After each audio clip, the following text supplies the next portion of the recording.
Hey guys, so I know I'm a little bit late to the topic, and you know, I hope life has stopped coming at me from this point onwards for a while at least. Today we're talking about Colleen Ballinger's apology and everything that happened kind of surrounding that. I think there's just a lot going on there. And yeah, subscribe to the bell icon for engagement. Let's get into it. So Colleen Ballinger has recently posted a video that was on her vlog channel and not on her main channel, and it's just called Hi full stop. And in the first hour it had a lot of views already, and now it's on about 5 million views. Now while it is on about 5 million views, it has a lot of dislikes. I actually had a screenshot of it recently. I'm pretty sure it's a 90% like to dislike ratio, so whatever the number is, the proportions kind of stay the same. And if you guys don't know, I don't know how much of it I'm able to play. Like, I don't know how she's doing the copyright situation. I don't really know what's going on, but I'm gonna play a segment of it and hope for the best. She, at the beginning, kind of looks like she's going to address it, and she just sits there in a very, 2014 YouTube way, just in her living room on the sofa, and she takes out a ukulele.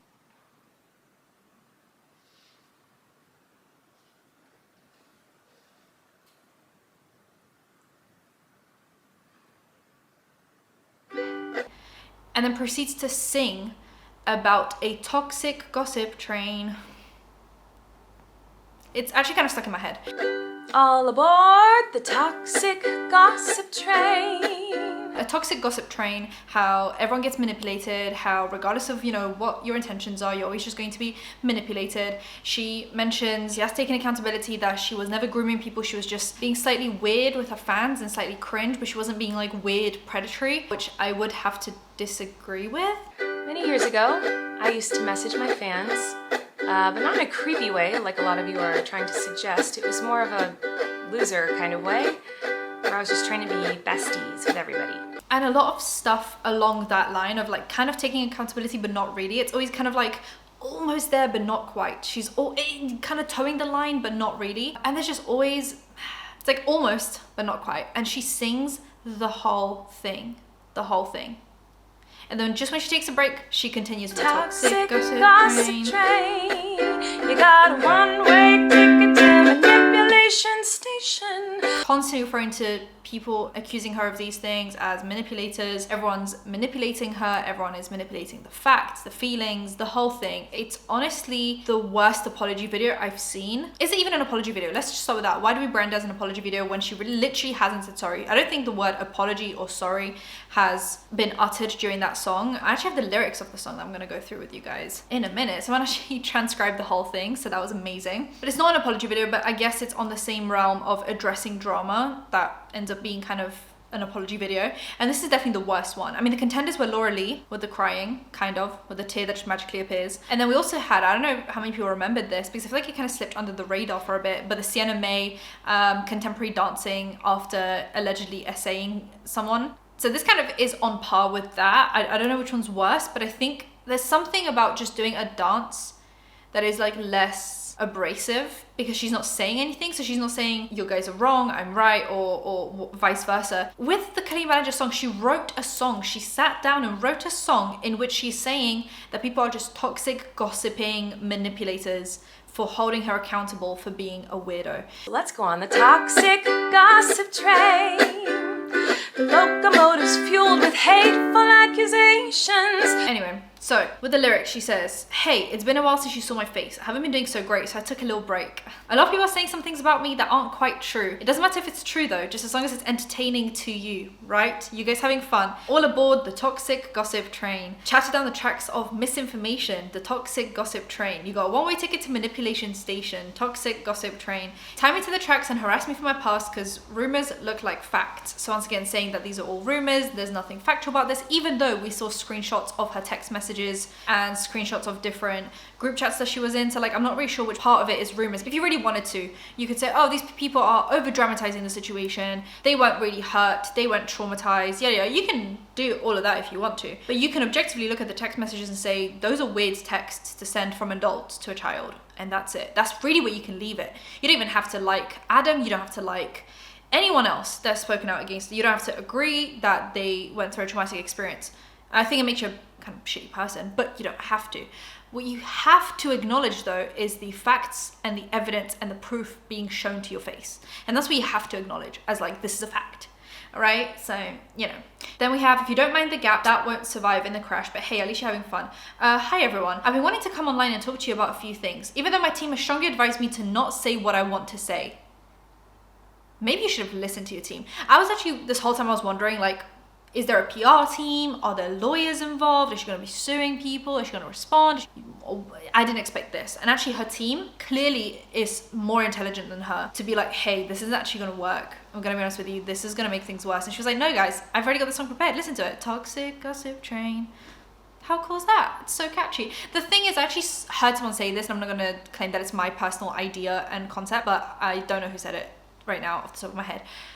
I think there's something so stupid about going through a controversy like this, where you're being called a groomer, and there is evidence to support that idea, and making a song that is really catchy, because now it's stuck in my head, and now whenever it's in my head and it comes to my head, I think of you being a groomer. So why would you make it so catchy? Why would you make me want to remember it multiple times a day? The fact that you're a groomer. Because anytime I hear Toxic Gossip Train, I see weird texts of you asking your fans to put tampons in their mouths and send the pictures to you, or ask them what their favorite sex positions are, or getting them to do your work for free. Like, there is just, you know, why would you make it so catchy? At least make the song bad so that I can like not have it stuck in my head. I don't know, that's just my opinion. I recently realized that they never said that I couldn't sing what I want to say. She felt so clever when she was like, I found a loophole to make the worst apology video possible. So here I am, and today I only want to talk about the facts. So from this point onwards, she's only talking about the facts. So I hope you'll be willing to listen. Here we go.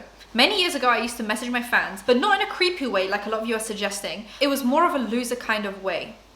So you're saying losers can't be predators? Like, I was messaging people in a loser way, not in a predator way, as if loser and predator are somehow like mutually exclusive. No, you can be a loser and a predator at the same time. That's not, one doesn't, you know, get rid of the other. But I was just kind of trying to be besties with everybody. It's kind of like when you go to like a family gathering and there's a weird aunt there who keeps coming up to you and going like, hey girl, what's the tea? And you're like, that was me, but in a group chat with my fans. It was weird. I've been sharing my life online for over 15 years. The thing is, the cool aunt at family gatherings is just like, hey, what's the tea? Let me know. Should I give you some advice as an adult? Yeah. She's like the older sister who's not gonna patronize you or be condescending. She's just gonna be like, hey, you have this weird toxic boyfriend? Dump him.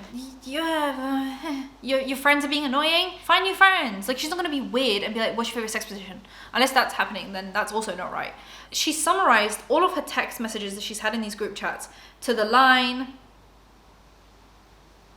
hey girl, what's the tea? So the tampon situation, asking people what their favorite sex positions are, telling them to send you pictures of their arse, that's all summarized into, girl, what's the tea? Like, do we not see how that's not one, factual, and you said you'd only be saying facts from now on, and it's also just not true, which is the same as it not being a fact. I've poured my heart out to you because of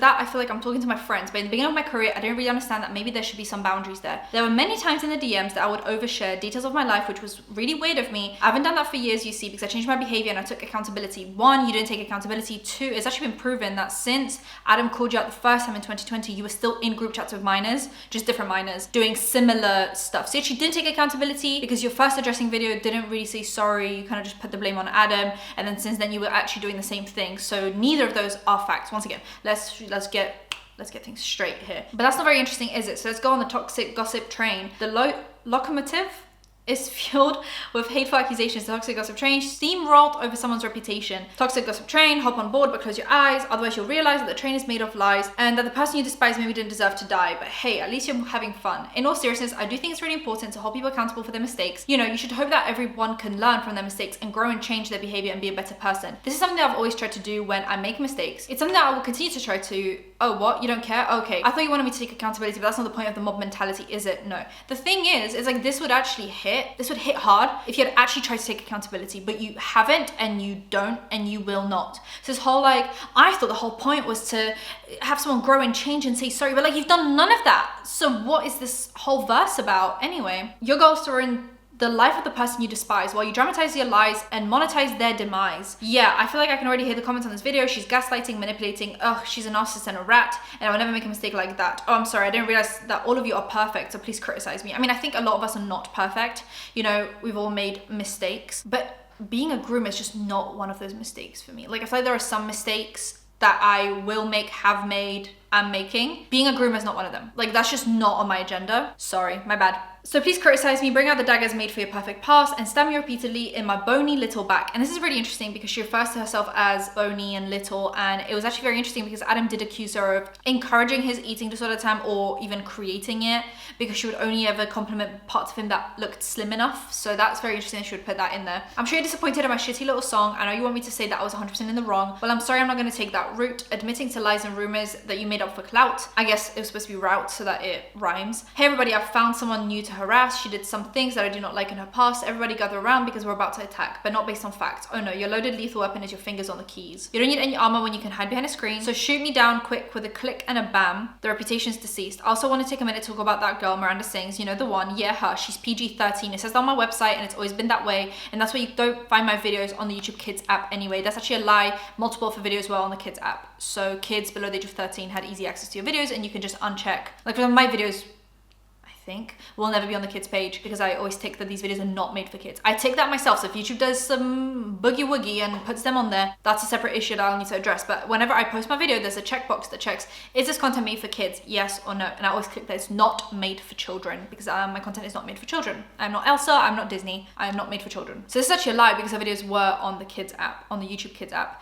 So she had maybe in the past clicked yes, or maybe that was before the option was available and her videos did get approved for the kids app. So she needs to kind of resolve that with YouTube on the back end before putting into a song, because now she looks dumb again. I didn't realize it was my responsibility to decide what was appropriate for every kid to see. I've always relied on parents to decide if they're comfortable with their families watching my YouTube videos or coming to my live shows. Now, have I made some jokes in poor taste? Yes. Have I made a lot of dumb mistakes? Yes. Am I sad that there's some fans who feel betrayed? Yes. But was my intention to manipulate? No. But it doesn't really matter what my intention was because it seems as though everybody's already decided on that. Let me tell you, it's not very fun to have millions of people all over the world call you the most vile, horrendous, disgusting, life-ruining words that a person could be called, in my opinion. It doesn't matter, those things aren't true. Everyone just believes that you are the type of person who manipulates and abuses children.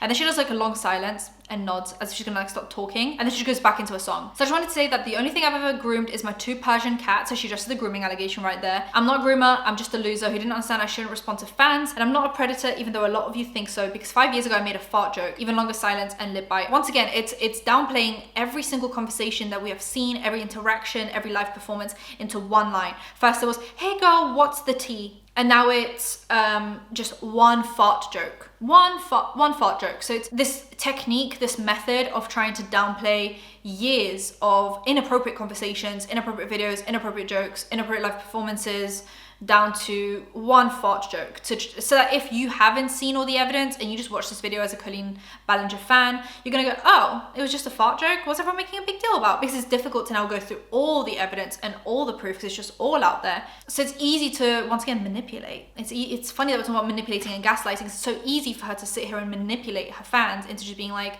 was only a fart joke, you know? Like, it wasn't, but it's okay. It's actually not okay. So even though I know this video won't change anyone's mind about me, I still felt it was important to come on here and defend myself a little and take accountability. And I also wanted to say that to anyone out there who's ever supported me in any capacity, I really, really appreciate you. Thank you. And for what it's worth, I have never had any bad intentions, but I do feel like shit. The toxic gossip train, you're chugging down the tracks with misinformation, blah, blah, blah, blah, blah. Rumors look like facts when you don't mind the gaps. I won't survive in the crash, but hey, hope you had some fun.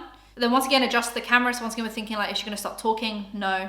Actually, you know, I feel like maybe I should let you guys know something. It seems like maybe you're confused about something. I don't know, let me try to help. Sometimes people make mistakes and it doesn't make them a horrible person. I mean, it does if you're like actively, allegedly grooming children. Sometimes people can make a mistake and you don't have to take that mistake on a whole and twist it up and grind it and add some lies to it and pull the horizon and stab it with knives and ruin a life. Oh no. Sometimes people can make a mistake. It doesn't mean you gotta send them hate. I mean, sometimes people can make a mistake and you can kindly let them know and help them grow. I mean, I don't think we have to kindly let you know. I actually don't think that's a legal obligation. I actually don't think we have to do that. We don't have to do anything because you had very inappropriate conversations with minors, and I actually don't have to say that kindly, and I don't have to just be like, oh my God, Colleen, do you think maybe you could not message fans inappropriately? Do you think you could do that for me? Thanks. Like, no, I can say like, hey, and either take accountability or leave the platform, or actually preferably both. Sometimes people make mistakes simply because they made a mistake, and that mistake doesn't make them a terrible human, it just makes them a human. But what do I know? Fuck me, right? Anyway, that was her little song. And it was actually made by this account on Twitter. She actually transcribed it, which was very lovely of her. Now some comments. The comments are saying things like, imagine calling a group chat with literal children not creepy. Bro, your intention does not matter in this situation. The outcome is the same. There's no I'm going to judge a person by their past. It matters what's in the heart right now. And right now you're a beautiful person. People are just jealous of your success and how great of a person you are. I've watched you for a really long time and all of your videos bring me joy. See, this is what I mean. My God, stop playing the victim and take some accountability, or at least apologize to the people you hurt privately. You gave me the ick. Never thought I'd see a YouTube apology song, but here we are, and that's a fellow YouTuber. This is worse than just not saying anything at all. And this was all when like the video was just posted, so they were like pretty fresh off the press. Now, Colleen's ex, Joshua David Evans, has actually been speaking out against Colleen during this whole thing. And it actually turns out that he was also having his own group chats with minors, and he was also mentoring minors while on tour, and he was also having inappropriate conversations. Yes, that was actually exposed on the Do We Know Them podcast in an interview format. But Joshua actually tweeted out saying, this behavior was my reality. Anytime I spoke up and disagreed with her actions and rhetoric during the 2009 to 2016, I was gaslit too. I was made to feel like I was always the problem. Any pain I felt was an inconvenience and was belittled. Every ounce of what you're feeling, I understand. So he's saying like, I get it. I was there too. I was telling her this behavior is inappropriate. Anyone feeling hurt and gaslit right now, my message to you is this. Your experiences were real. The proof is there. Your trauma should be taken seriously. The proof is there. Your anger is justified. The proof is there. You deserve better. Take your power back. Sending you love. I have no desire to use this as a catalyst for a YouTube comeback. It's not a safe place for me. And past that, my voice is only here to help validate those that are hurting, nothing more. I have no need to make any more money off this. That is gross and not in my heart whatsoever. But obviously during this interview on Do We Know Them, we found out that this guy actually was probably just as bad as Colleen was. And since then, since Lily and Jesse had posted this episode, he's been responding to all of their replies with the same like tweet. It says, hey Jesse and Lily, we don't know each other, but you recently had a video go up with a person claiming very misleading and embellished accusations about me from years and years ago. I wish you two and him no ill will. This is merely my side, my truth, and my official statement.